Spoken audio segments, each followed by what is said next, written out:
In today's video, I'm going to teach you how to hide and unhide chats in Microsoft Teams.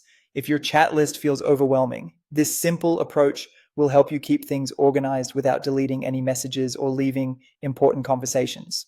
First, open Teams and switch to the chat view. Find the conversation you want to tidy up. When you move your mouse over that chat, a set of quick actions appears on the right. Click More Options, which looks like three dots. This opens a small menu with several choices. Select Hide.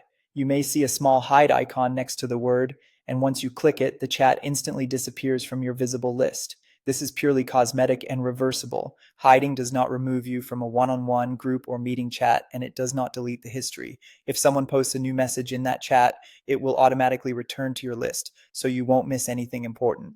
When you're ready to bring a hidden chat back on your own, use the search bar at the top of Teams. Start typing the person's name or the group chat title you previously hid.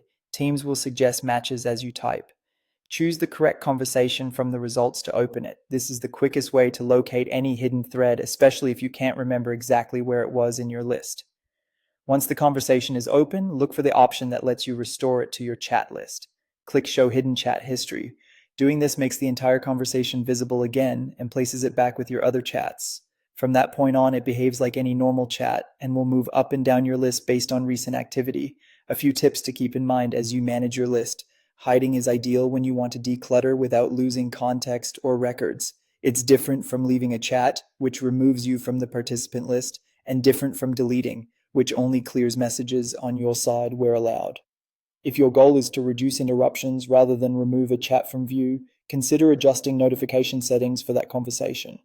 Also, layouts can vary slightly across Teams versions, but the More Options menu and the search bar at the top are consistent places to find what you need. And that's it. You've just learned how to hide and unhide chats in Microsoft Teams so you can keep your workspace clean, focused, and ready for what matters most.